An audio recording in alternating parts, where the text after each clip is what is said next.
to be very high paid in order to feel like they could make Vermont swing. What an aging population means for the labor force. That's next on Marketplace. We'll be back with All Things Considered at 7.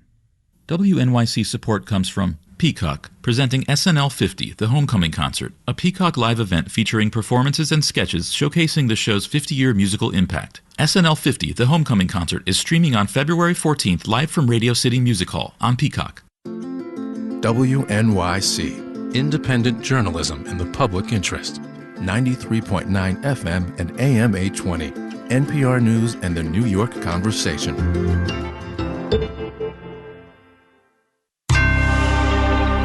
Marketplace is supported by Schwab.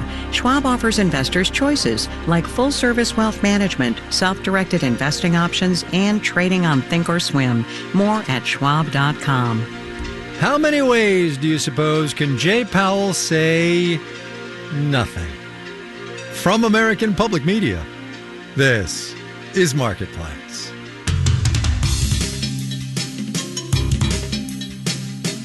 Marketplace is supported by VantageScore, a leading credit score now mandated for use in the conventional conforming space. Loans purchased by Fannie Mae and Freddie Mac. Go to VantageScore.com for more information on the change. And by Amazon Business, aiming to help save time by offering smart business buying solutions so there's more time to focus on growing the business and less time doing the admin. More at AmazonBusiness.com.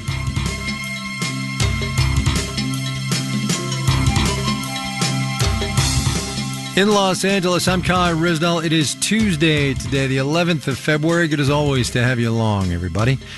We begin with the long and the short of it from Fed Chair Jay Powell. Quite literally the long and the short, actually. The head of the central bank went up to Capitol Hill today for one of his regularly scheduled sessions in front of lawmakers.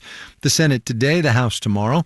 And Jay Powell being Jay Powell, he clearly had every intention of sticking to his monetary policy knitting, saying in his prepared remarks that the economy is strong and that the Fed's still keeping a close eye on inflation and, in turn, what it ought to do with interest rates. Senators, though, had other ideas about what they wanted to talk about. The vibe was more political than economic. Here's Powell the longer after a question about tariffs. It's not the Fed's job to make or comment on tariff policy. We, really, that's for elected people, and it's not for us to comment. Ours is to try to react to it in a thoughtful, sensible way and make monetary policy so that we can achieve our mandate. Knitting, sticking to it. Another question, same vibe, just shorter. I'm not going to comment on things that the president says. This, too, should be said. Powell did tell senators that the administration's government efficiency group has not yet tried to get into the Fed or its systems. We got an update today on how small businesses are feeling amidst all the economic agita. The National Federation of Independent Business is out with its monthly Small Business Optimism Index, down in January, but those small businesses are still more optimistic than they usually are. The index, though, also measures business uncertainty, which hit its third highest level ever. And among the biggest challenges, hiring. More than a third of businesses surveyed said they had job openings they couldn't fill last month. Marketplace's Megan McCarty-Carino has that one. The good news is that small businesses want to hire, says Holly Wade at the NFIB Research Center. The bad news? It's been a really tough road over the last number of years to find applicants for those high level of job openings that they continue to have. The survey found 90% of the small business owners trying to hire in January reported few or no qualified applicants.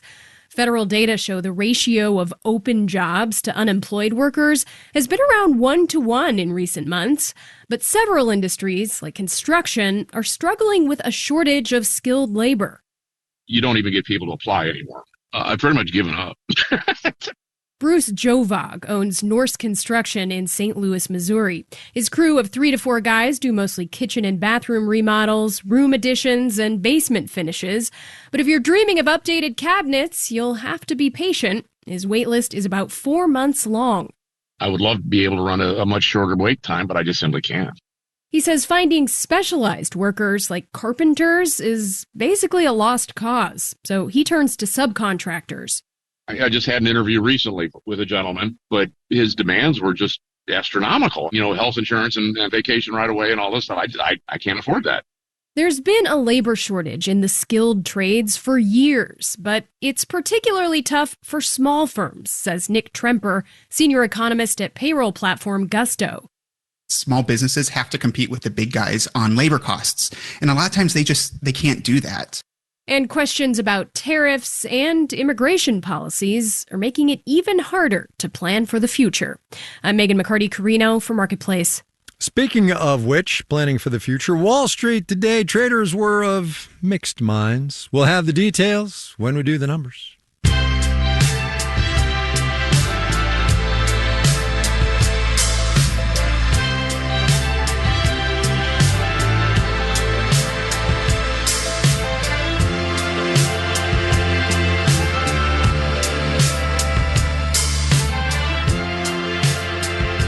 I made a quick mention of this at the end of the program yesterday, that amid all the stuff that he is doing in Washington, Elon Musk has somehow found time to make a bid to buy OpenAI for just under $100 billion. Sam Altman, the CEO of OpenAI, not so politely declined the offer, saying, and this is a quote, "I think he's probably just trying to slow us down." It can feel in these early days of 2025 like nothing can slow AI down. And there is a group of techno-optimists in Silicon Valley that wants to push even harder on the gas pedal. Marketplace's Matt Levin has more now on the AI accelerationists. At parties or conferences or pretty much anywhere in the Bay Area, the AI accelerationists are kind of everywhere. I think you cannot avoid it in Silicon Valley, I guess. Song-Yi Yoon is managing partner at Principal Venture Partners, which invests in AI companies. She says there's degrees of accelerationism, and most people in tech want AI to get better in one way or another. But for louder and prouder accelerationists, the working definition is something along these lines. Let's make superhuman intelligence as quickly as possible, and anything that slows down the adoption of the technology is viewed as roadblock and negative. It's especially true of regulations and guardrails, which AI accelerationists view as unnecessary and overcautious. Hamza Chowdhury is National Security Lead at the Future of Life Institute. One thing that's been really interesting to see in the accelerationist discourse is there's a notion that AI can't cause large-scale harm. It's not just tech bros on X posting accelerationist memes. Venture capitalist and major Trump donor Mark Andreessen counts himself as an accelerationist. And while Chowdhury says it's too early to tell what President Trump will do on AI, the technology is getting better every day. We're unfortunately much closer to getting to advanced AI than knowing how to control it or to make it work for folks. This week in Paris, billionaires and policymakers gathered for an AI summit, similar to one held in London a couple years ago.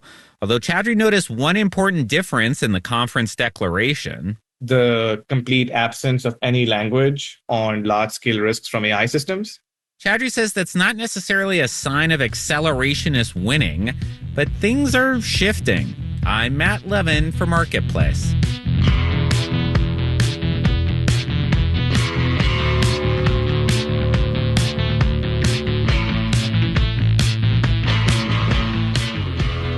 Five years ago, as the pandemic was really starting to bite, the American labor force was one of the early signs of big trouble a-coming. Specifically, the proportion of the population that was either working or actively looking for work. That cratered. And the proportion is officially called the labor force participation rate. And after that sharp drop in the spring of 2020, it has been climbing back pretty steadily, except in the 6 states of New England. The Federal Reserve Bank of Boston lays it out like this. Between 2019 and 2023, in the country as a whole, the labor force participation rate was down 0.5%. In New England, it was off 2.3%. The Boston Fed says a big portion of that recovery gap, as they call it, is thanks to the region's aging population, which is a reality that could hurt the area's labor force in the years ahead as well. From Vermont, Marketplace's Henry Epp reports. Not long after Kelly Krajewski took over as general manager of Windows and Doors by Brownell in Williston, Vermont last year, she realized something about its employees. We have about a third of our workforce will retire in 10 years, and that's across the organization. Carpenters, salespeople, lots of longtime employees, and all of their institutional knowledge will be heading out the door. It's not like I can hire somebody in and bring them up to speed in 6 weeks on what these folks are doing. Folks like Charles Pelsu in the sales department. He's been at the company so long, he says, that he got the job through a classified ad in the newspaper. And it was literally about 3/8 of an inch tall by 1 1/4 inches wide. And my friend Tom had cut that out and he handed it to me. And he said, I think you should go talk to this guy. Over 30 years later, he's still here, but he's starting to think about retirement and how he could help the company find somebody to replace him. I think that's a big piece of the puzzle of not just saying, okay, I just turned 65 and I'm done. Yeah, that's probably not my gig. He expects that finding the right people to fill his role won't be easy. Some recent openings at the company have gone unfilled for months. So Pelsu might eventually cut back his hours and stick around for a while. I would probably spend a little bit of time working a little bit less than a full week before I completely segue into retirement. If Pelsu decides to stay in the labor force past traditional retirement age, he'd be doing the opposite of what many workers in the region chose to do when the pandemic hit 5 years ago. We had more people in the right age range who would have been like, oh, I lost my job at age 60, I'm going to retire 5 years early. Mary Burke is a senior economist at the Boston Fed and co-authored the report on the region's labor force participation rate. Because the population of New England is older, so-called excess retirements in the pandemic had a big impact on its participation rate. Burke says if more people like Pelsu decide to stay on a bit longer, then that would offset a little bit of this demographic pressure. It would not be enough to create no drag. Meaning New England is likely to have a worker shortage unless the region sees some big demographic changes, which is exactly what Kevin Chu of the Vermont Futures Project thinks needs to happen.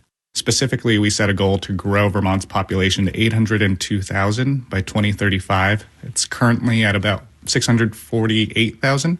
Chu is the executive director of the project, affiliated with the state's Chamber of Commerce. He says the state needs to attract more working-age people and add to its housing stock. Because Chu says if it doesn't, it's going to be harder to find medical appointments. It's going to be harder to dine out because restaurants are only open 3 days a week. And it's going to be harder for businesses here to grow. That's already apparent at OnLogic, a company that makes computers built to withstand harsh environments. It opened new headquarters last year in South Burlington with growth in mind. In part of its building, it has 3 assembly lines set up, but there's room for more, says Lisa Grunewald, the company's co-founder. We can push these lines closer to each other and add in, I believe we have planned 6 lines total to fit in this space. But finding qualified local workers is challenging, she says. So is attracting people from out of state. Mostly, she says, due to Vermont's high cost of housing. Some of the more recent recruits we've had, they've had to be very high paid in order to feel like they could make Vermont swing. And so those are our, executives. But people in the middle, it's just, Vermont's just not working for middle income Americans. So a few years ago, the company opened a second U.S. location in North Carolina, and it's already found it easier to fill some positions there. Ultimately, OnLogic is going to do what's right for the overall corporation, and if that means we need to shift hiring to North Carolina, that's what we're going to do. As a native Vermonter, she says, it breaks her heart. I'm Henry App for Marketplace.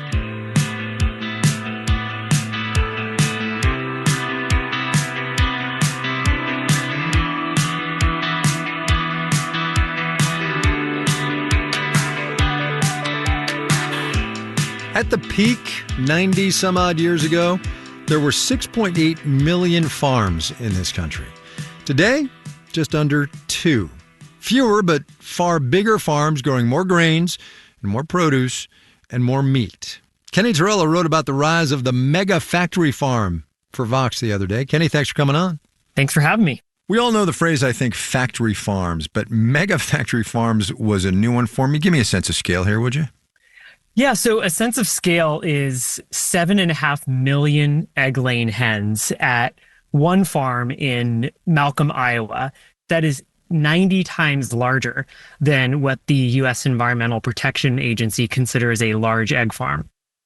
The thrust of this piece is the people living near these farms, and we'll get there in a second. I do want to talk, though, about regulation of these things because with all 50 states, as you say, having right to farm laws, regulation becomes a little challenging, yes?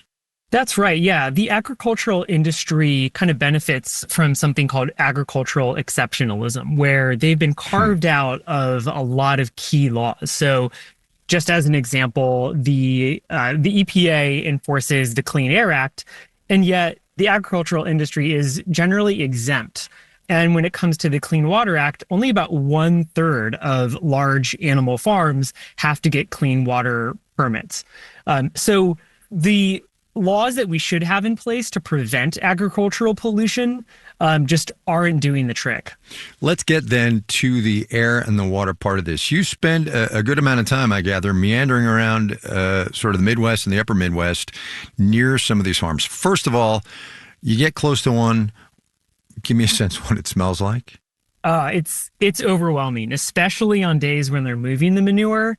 It just stings your nose, and you want to get inside as fast as you can. And in fact, there are people you talk to who basically stay inside. This one woman bought a grill and can't use it because she doesn't want to go outside. Tell me about her. Yeah, that's Jennifer McNeely in Decatur County, Indiana. And she has one farm near her that has 8,000 cows. And then she has about 13,000 hogs on a number of different farms around her.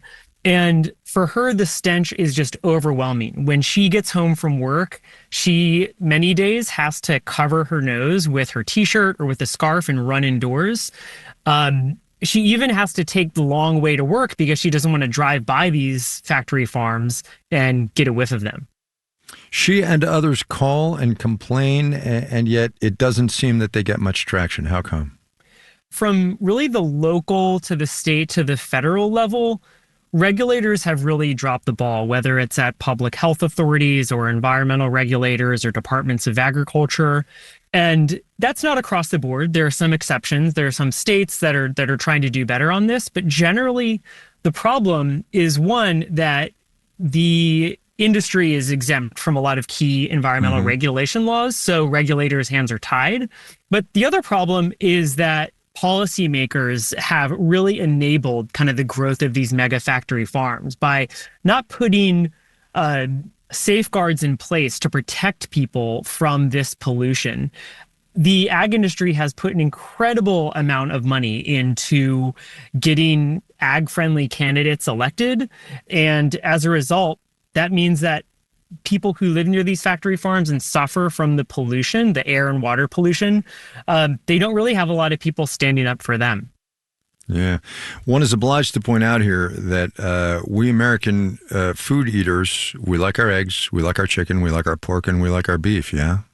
That's right. Yeah. This is not just all on the corporations or on the policymakers. Some of it comes back to us. You know, Americans have been pretty quickly increasing their consumption of meat, milk, and dairy and eggs over the years.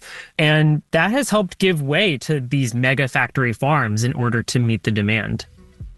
Kenny Torella at Vox, he covers livestock there, writes about it too. Kenny, thanks a bunch. Appreciate it. Thanks for having me.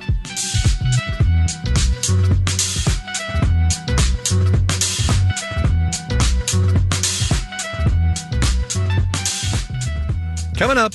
It is really, really difficult to work in the ocean and to have things operate in the ocean. Riding the green energy waves. But first, let's do the numbers.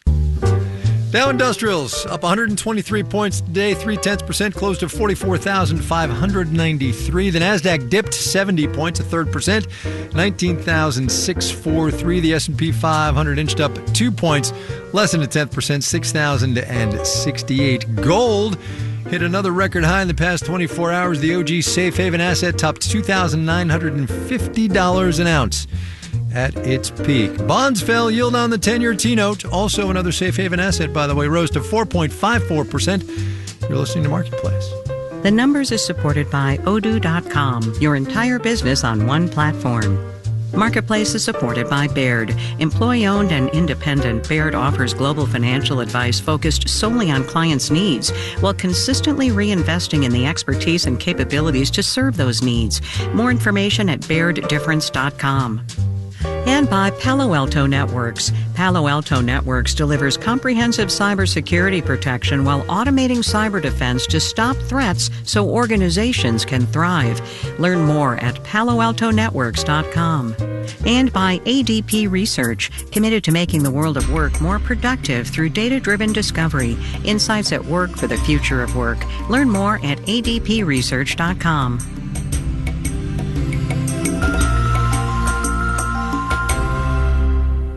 Support for WNYC comes from the Jewish Museum, presenting Draw Them In, Paint Them Out. Trenton Doyle Hancock confronts Philip Guston, featuring works by two trailblazing American artists through March 30th. Tickets at thejewishmuseum.org.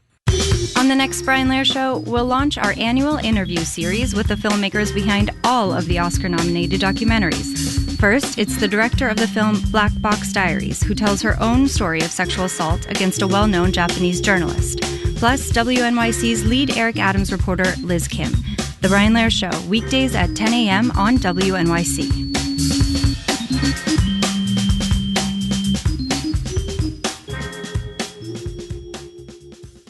You're listening to Marketplace on WNYC. In the 7 o'clock hour of All Things Considered, Mayor Eric Adams praises the DOJ for shelving criminal charges against him. Critics say the move comes after Adams agreed to partner with President Trump on immigration. We'll have that and more at 7. Stay tuned. This is Marketplace. I'm Kai Ryssdal. It's going to take a while to figure out all of the downstream effects of President Trump's new 25% steel tariffs. As a reminder, that is steel from every other country in the world coming into the United States, no exemptions or excuses. Domestic steel producers do have something to celebrate in the short term, but even if these import taxes do help the American steel industry, the United States is far from the dominant force in the global steel market it once was, and steel is far from the great American employer that it once was. And as Marketplace's Elizabeth Troval reports, there is not much that's going to change that. U.S. Steel once dominated the global market. Raymond Monroe with the Steel Founders Society of America says before the 1970s, we made more steel than anybody else in the world. Then other countries started to lead the pack, like Russia, Japan, and nowadays, China. This year we'll make 90 million tons. They'll make 1 billion tons. They make more steel than the rest of the world combined. China really needs steel, says Purdue's Amy David. China has been using a lot of that steel as China rapidly industrialized. But Philip Bell with the Steel Manufacturers Association says the problem is China makes so much steel and doesn't really have a domestic market for all of it. So it exports it for cheap in an oversupplied market. And the U.S. does depend on some foreign steel. Dartmouth's Doug Irwin.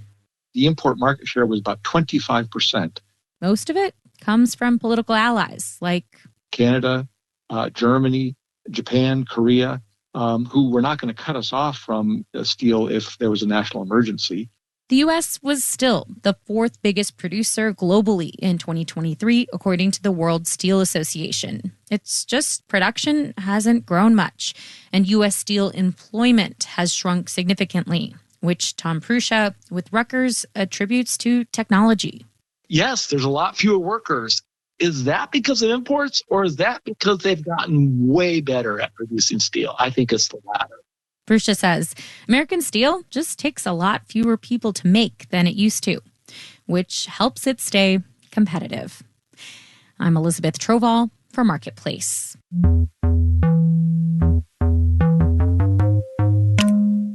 Renewable energy, solar and wind here specifically, for all their many virtues, have a big drawback. The wind doesn't always blow and the sun don't always shine. Yes, batteries, but you know what I mean. The holy green energy grail is a source that's always available. Ocean waves, for instance. There's a steady supply of those, in particular here in Southern California. And there's a company down at the Port of Los Angeles aiming to harness all that power. Marketplace's Kelly Wells went to check it out. The Port of Los Angeles is a giant maze of berths and quays and channels, and Terry Tamminen weaves through them to get to work every day. The view outside his office has been consistent for more than a century. These are the boats that come in from Central and South America with fruit during the winter. But the pier Tamminen and I are standing on has changed a lot. He is president and CEO of Alta Sea, which is a nonprofit that develops the sustainable ocean economy. And right now, he's really excited about this blue, sedan-sized piece of metal sitting on the pier, waiting to get put in the water. Its whole purpose is to bob up and down on the ocean's waves. The top of it is connected to a giant piston that acts like a bicycle pump. So as the float goes up and down, so does this bicycle pump arm. When a bunch of these floats sit next to each other, they look like a series of piano keys that move up and down like scales every time a wave comes in. And then the pressure created by that, instead of going into a bicycle tire, goes in here into these accumulator tanks. Behind the piano keys are a series of what look like really long, bright red scuba diving tanks. They're just holding the pressurized air that gets shoved in there every time a wave comes in. And when you want the energy, you release the pressure from here, it spins the turbine, and now you have stored intermittent renewables without a battery. These floats are designed to attach to a breakwater or a jetty. They'll be mounted to a concrete pier on the port's main channel. They come from a company called Eco Wave Power. Its founder, Ina Braverman, says most wave energy companies so far have failed because they've set up installations way out at sea. That was extremely expensive because you need ships, you need divers, you need underwater mooring, you need cables. It was breaking down all the time because in the offshore you get extremely high waves, like tsunami waves. In other words, Samantha Quinn with the climate solutions nonprofit Pacific Ocean Energy says there is a lot of breaking and fixing in wave energy. It is really, really difficult to work in the ocean and to have things operate in the ocean, especially things that have to move. Because yes, the ocean moves floats up and down, but it also jostles them side to side, and the salt water corrodes them. On top of all that, different states and countries have different environmental regulations. And so then you sometimes have to redesign parts of your devices to be able to go into a specific location. So it's expensive, it can only be built in specific spots, it's prone to breaking, and this pilot project will generate enough energy to power about 80 households. So it's not even close to competing with, say, wind and solar. But Quinn says that's not a fair comparison. Those technologies are decades ahead in this race. Solar and wind didn't just happen overnight. It really did take a long time for those to be developed. And we are following a very similar innovation path that solar and wind did. The floaters at the Port of Los Angeles will get dropped in the ocean and brought online next month. There isn't a penny of federal money going into the pilot project. In fact, it was paid for, in part, by Shell, the oil company. In Los Angeles, I'm Kaylee Wells for Marketplace.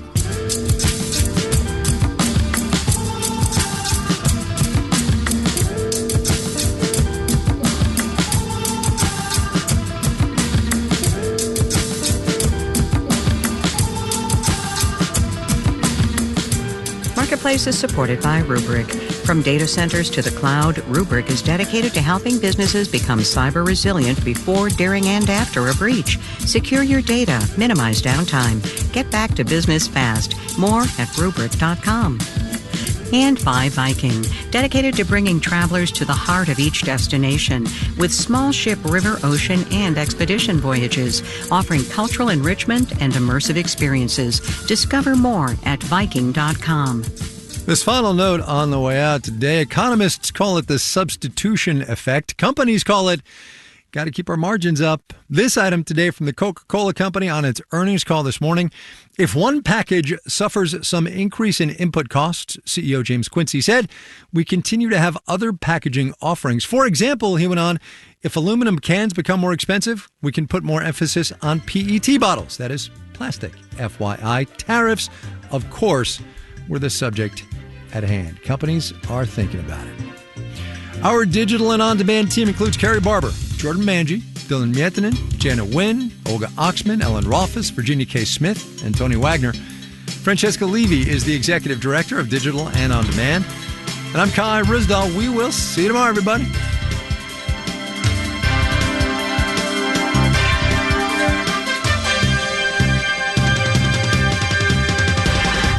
This is APM. WNYC is supported by Universal Pictures presenting DreamWorks.